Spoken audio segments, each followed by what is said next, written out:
Bismillahir Rahmanir Rahim. Assalamu alaikum wa rahmatullahi wa barakatuh. Alhamdulillah wassalatu wassalamu ala rasulillah wa ala alihi wa sahbihi wa man walah wa ba'd. Ama baada ya kumshukuru Allah subhanahu wa ta'ala na kumtakia ziada za rehma Mtume Muhammadin sallallahu alayhi wasallam, wapenzi wafuatiliaji wa channel yetu ya Kabeke TV na kipindi chetu cha sheria ya ndoa, leo tunaendelea kwa kuzitaja sharti za mashahidi wawili. Kama tulivyotaja wakati tulipoeleza nguzo za ndoa, tukasema miongoni mwa nguzo za ndoa lazima wapatikane mashahidi wawili kwa mujibu wa madhhabi yetu ya al-Imamu Ash-Shafi'i. Na leo insha Allah tutazieleza sharti wanazotakiwa kuzikamilisha sharti hizo mashahidi wawili ili wawe na sifa ya kuwa mashahidi wa ndoa hiyo. Muallif rahimahullah anatuambia ashahidani fi nikahi, kwamba mashahidi wawili katika ndoa, yushtaratu fi kulli wahidi minhuma, inashartizwa kwa kila mmoja katika hao mashahidi wawili katika ndoa, kwa maana ni lazima yapatikane masharti hii ili wafae kuwa na sifa ya wao kushuhudia ndoa hiyo kisheria. Jambo la mwanzo kwa wote wawili ni lazima ipatikane albulugh, kubaleghe, kwa maana kama tulivyoeleza katika vipindi vilivyopita, kubaleghe moja katika alama za kubaleghe ni kwa wote wawili, mwanamke na mwanamume, kufikisha miaka 15. Hii ni inda jumhuri alfuqaha, lakini inda al-ahnafi, kwa maana katika madhhabi ya Imam Abu Hanifa, wao wanazingatia kwamba mtu amebaleghe pale atakapofikisha miaka 18. Jambo la pili, wala aqlu, na mtu huyo anatakiwa awe na akili timamu.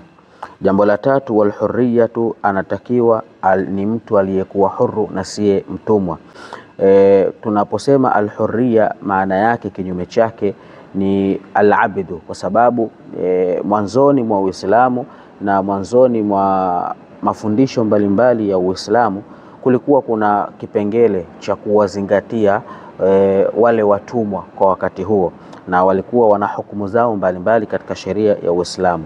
Kwa hiyo kuna baadhi ya mambo inaelezwa yanafaa kufanywa na watumwa, na kuna baadhi ya mambo watumwa hawana nafasi ya kuyafanya mambo hayo. Ndiyo maana unaona muallif rahimahullah anaashiria kwa kusema katika sharti za ndoa kwa mujibu wa madhhab ya al-Imam Shafi'i, lazima hao mashahidi wawili wawe na sifa ya al-hurriya, wawe na sifa ya kuwa ni watu huru na sio watumwa. Sharti la 4, wala adalatu, wanatakiwa wawe na sifa ya uadilifu.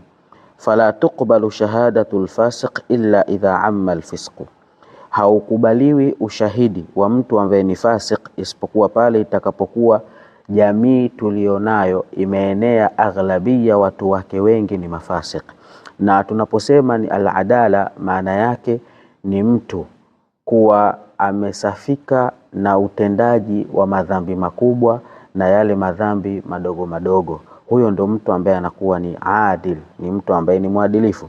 Lakini tunaposema al-fasiq, maana yake ni kinyume cha huyo mtu ambaye ni al-adil, kwa maana ni mtu ambaye imma atakuwa anafanya madhambi makubwa au atakuwa si mwenye kuyafanya madhambi makubwa, lakini yako baadhi ya madhambi madogo madogo anayafanya. Kwa hivyo fala tuqbalu shahadatul fasiq, haukubaliwi ushahidi wa mtu ambaye ni fasik. Ushahidi unaokubaliwa ni wa mtu ambaye alikuwa ni al-adil. Kisha muallif rahimahullah anasema illa idha amma al-fisqu, isipokuwa endapo ufasik utakuwa ni wenye kuenea katika jamii. Walam yujadul muttasifu bil adalati, na ikawa hajapatikana mtu ambaye anasifika kwa uadilifu. Fi ma duna masafatil qasri, mtu huyo ikawa ili apatikane kwa sababu ni mwadilifu, akawa upatikanaji wake ni chini ya umbali wa yale masafa ya kupunguza swala.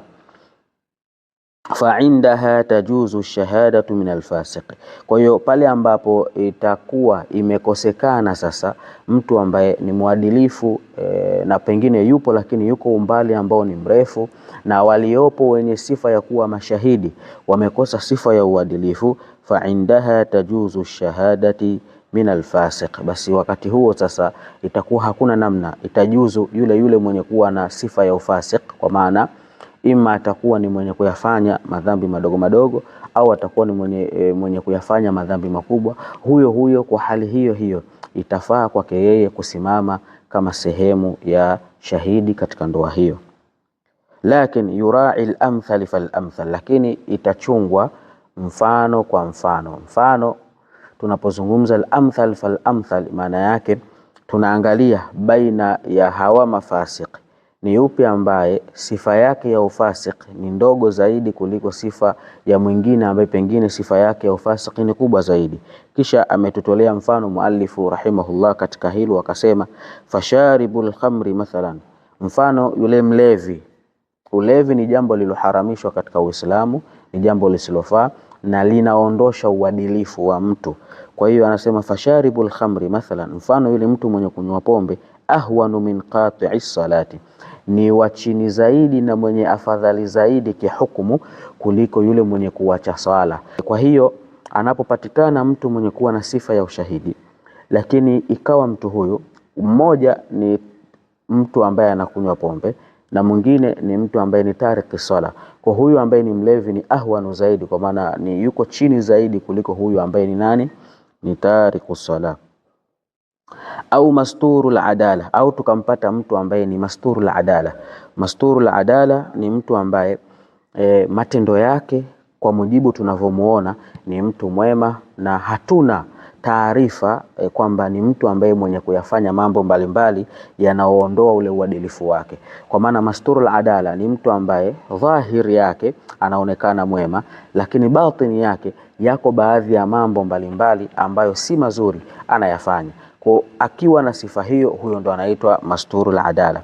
Kwa hiyo anasema amma masturul adalati, ama huyu mtu ambaye ni masturul adala, fatasihu shahadatuhu, inasihi yeye kuwa shahidi. Fa idha tabayyana fisquhu tabayyana butlanu nikahi, lakini itakapobainika kwamba kumbe na yeye ni fasik, basi inatabayana butlanu nikahi, inabainika kwamba ndoa hiyo ilikuwa ni batil. Kwa sababu masharti, tunapozungumza sharti ni kitu ambacho lazima kiwepo, na pale kinapokosekana maana yake hicho kinachofanywa kinakuwa sio sahihi kwa mujibu wa sheria ya Uislamu. Wa amma majhulul islam, ama yule mtu ambaye hatuna uhakika, maana yake hatujui Uislamu wake, yani hatuna taarifa rasmi kwamba mtu huyo ni Muislamu ama sio Muislamu, fala tasihu shahadatuhu, haisihi kusimama kama shahidi wa ndoa. Wa inda alhanafiyya la tushtaratu aladala wala dhukura. Katika faida ambayo anatupa muallif, anatuambia kwa mujibu wa madhhabu al-ahnafi, la tushtaratu al-adalatu wala dhukura, wao hawazingatii kwamba al-adala ni sharti la kusihi kwa ndoa, ambalo sharti hilo anatakiwa kuwa nalo huyu shahid, wala adh-dhukura, wala wao hawazingatii kwamba lazima shahid awe ni mwanamume. Lakini kwa mujibu wa madhhabi yetu ya al-Imam Shafi'i, na ndio madhhabi yenye kufuatwa aghlabia katika Afrika Mashariki, maana yake katika masharti ya madhhabu Shafi'i lazima huyo shahidi awe ni mwanamume. Tunaendelea. Sharti ya 5, almuru'atu, ni mtu anatakiwa awe na sifa ya umurua. Na murua ametaja hapa muallifu rahimahullah, wa hiya takhalluqu shakhsi bi khuluqi amthalihi, ni mtu kujipamba na tabia zilizokuwa sahihi na kwa mtu huyo. Yani mtu mwenye sifa hiyo, mwenye sifa fulani anatakiwa awe na tabia fulani. Kwa hii ndio inaita almurua, manake ni anatakiwa ni mtu ambaye ana tabia nzuri. Kisha anasema fatalibul ilmi, mfano mwanafunzi mwenye kusoma ilmu ya dini, yatakhallaqu bi khuluqi talabatil ilmi, anatakiwa awe ni mwenye kujipamba na tabia za wale wanaosoma ilmu, fil libasi, kuanzia katika mavazi, wa ghairu dhalika, na mengineyo, fima yatamayazu bihi talabatil ilmi, katika yale ambayo yanawapambanua hawa wanafunzi. Maana yake mtu anayesoma dini anatakiwa muonekano wake, tabia zake, mwenendo wake uwe ni tofauti na wale ambao hawasomi dini, kwa sababu yeye anasoma namna ya kujipamba. Kwa hivyo yeye ndo anatakiwa kuwa wa mwanzo kuonesha tabia hizo ambazo ni nzuri. Sasa anasema hapa katuletea mfano wa almurua kwamba ni mtu kuwa na tabia zilizokuwa nzuri za mfano wake. Wa hakadha baqiyatu nasi, na hivyo hivyo kwa watu wengine waliobakia. Wakad qallat almuru'atu fi hadha zamani, na huu mtu kuwa na murua, kuwa na tabia mwenendo mzuri umepungua katika zama hizi. Kwa hili ni katika masharti ya kusihi kwa mtu kuwa shahidi katika ndoa. Endapo atakosa moja katika haya tunayoyataja, manake ndoa hiyo itakuwa si yenye kusihi. Wa kaunuhu samia, sharti la sita, anatakiwa huyo hao mashahidi wawili wawe ni wenye kusikia, manake masikio yao yawe ni yenye kuwa na usikivu mzuri. Na sharti lingine basiran, wawe wanaona. La nane natiqan, wawe ni wenye kuzungumza, manake ni watu wanaozungumza na sio bubu. Fahima lughatal aqidaini, wawe wanafahamu ile lugha ya wale wanaofungishwa ndoa. Mfano, kuna wali wa ndoa, kuna muoaji, na wao wanakuwepo pale mashahidi wawili. Kwa maana lugha itakayotumika katika kufungisha ndoa hiyo, na wao ni lazima wawe ni wenye kuifahamu lugha hiyo. Sawa sawa, itakuwa ni Kiswahili wao wanakifahamu, au itakuwa ni Kiingereza wao wanakifahamu, au itakuwa ni Kiarabu wao wanakifahamu, au itakuwa ni Kifaris, au itakuwa labda ni kwa mujibu wa lugha ya kabila fulani, wawe wanafahamu lugha hiyo. Allati waqa biha aqdu nikahi, lugha ambayo imetumika katika kufungisha ndoa hiyo. Sharti la 10, wa kaunuhu mutayaqidhan, awe ni mtu ambaye ni makini. Ai ghaira mughafalin, asiwe ni mtu ambaye ni mwenye kughafilika. Mahali ya ufungishaji wa ndoa anatakiwa hao mashahidi wawili wawe ni watu waliokuwa makini na wasiwe ni watu wenye kughafilika. Wa an la yata'ayyana lilwilayati, na huyu mwenye sifa ya yeye kuwa shahidi, katika masharti yanayotakiwa kuyakamilisha, isiwe ni mtu ambaye yata'ayyanu lilwilaya, ni lazima yeye kuwa wali wa ndoa, kama tulivyoeleza mawali wa ndoa. Falau ta'ayyana lilwilayati, lau itabainika kwamba ni lazima mmoja katika hao wawili ni lazima yeye kuwa wali, ka an wakkala al-abu awil akhul munfaridu shakhsan, mfano baba ni katika mawali wa ndoa na ndio daraja ya mwanzo katika uwali. Ikabainika kwamba huyu ni baba, lakini yeye akaamua kumtafuta mtu mwingine na kumkabidhi jambo la kusimamia hiyo ndoa, kisha yeye akaenda kuwa shahidi, moja kwa moja ile ndoa inakuwa haiswihi. Au al-akhul munfaridu shakhsan akhara, au yule kaka ambaye ni yeye peke yake ndio mwenye sifa ya kuwa wali na hakuna mwingine anayefaa kuwa wali, labda katika daraja yake hawako zaidi ya watatu, kwa maana yeye peke yake ndio ni lazima awe wali. Hivyo atakapoamua kumchagua mtu mwingine na kumkabidhi jambo hilo, moja kwa moja atakuwa amevunja sharti miongoni mwa masharti ya ndoa, hivyo ndoa hiyo haitaswihi. Anasema akamchagua shakhsan akhara fil ijabi, katika ile tamko la ijabu wa kabuli, katika namna ile ya kusimamia ile ndoa. Wa hadhara huwa, na akahudhuria huyo kaka au huyo baba, ai alwaliyu maa akhar, pamoja na mtu mwingine, liyakuna shahidaini, ili wawe mashahidi wawili. Anasema muallif, lam yasiha, ndoa hiyo haitasihi.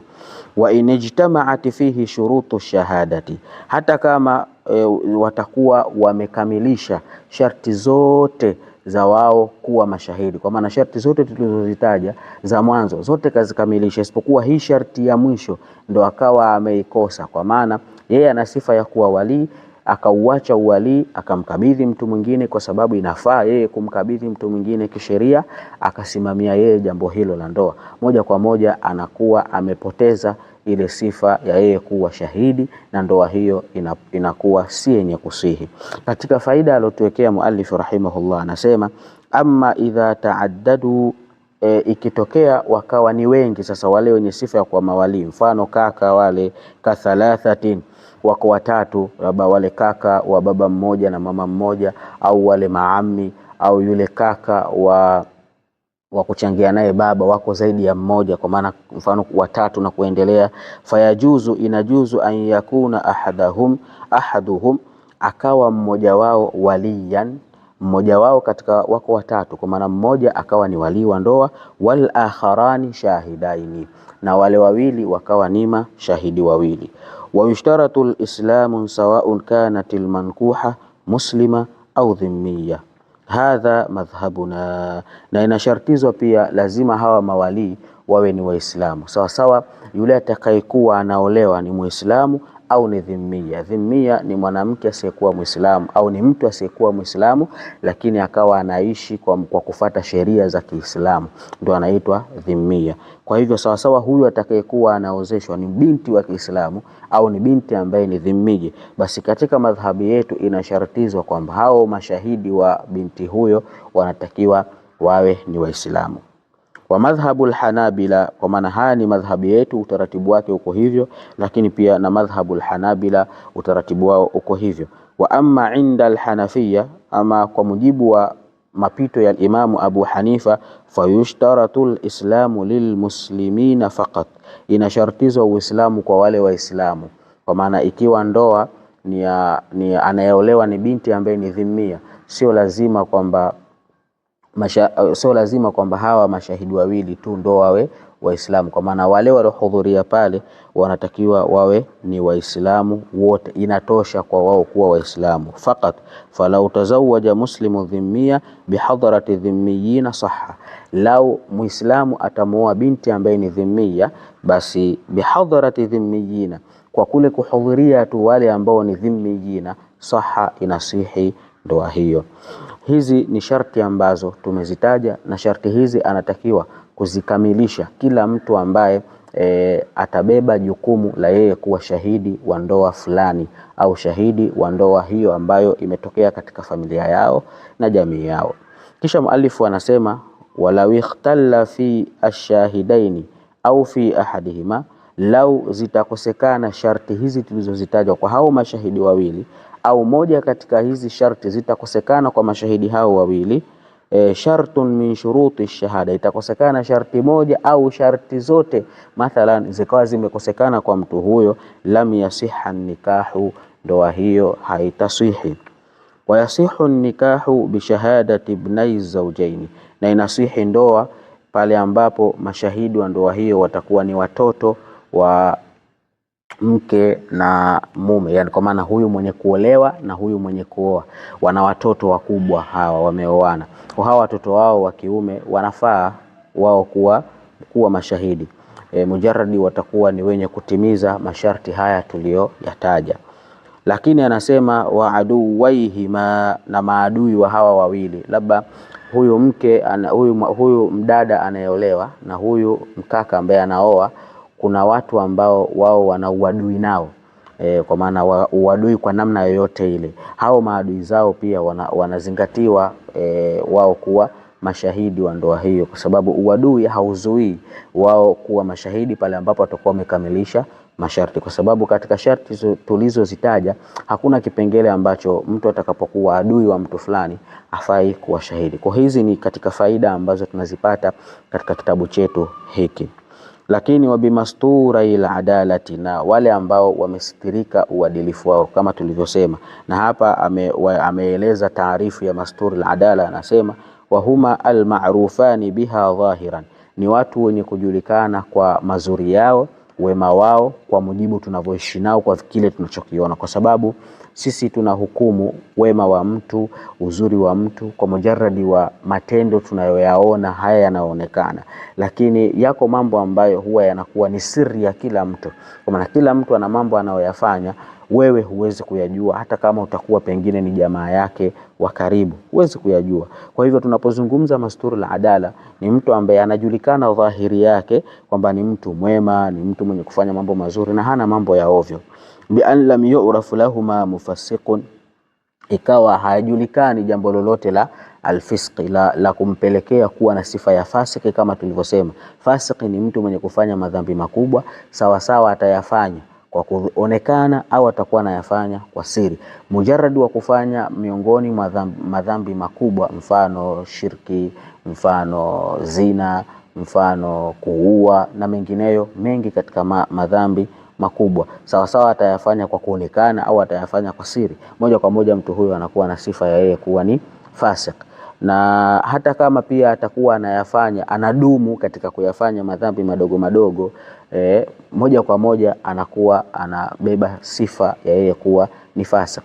Hasa huyu masturul adala ni mtu ambaye yale hatuna taarifa za yale mambo mabaya mabaya ambayo anayafanya kwa siri, kwa namna ambayo sisi hatufahamu. Kwa sisi tunayaona yale anayoyafanya ya dhahir, kwa hiyo tutamhukumu kwa yale ambayo ni ya dhahir, na akiwa katika hali hiyo sasa ndiyo hukumu yake kisheria anaitwa masturul adala. Huyo mtu anakuwa ni masturul adala.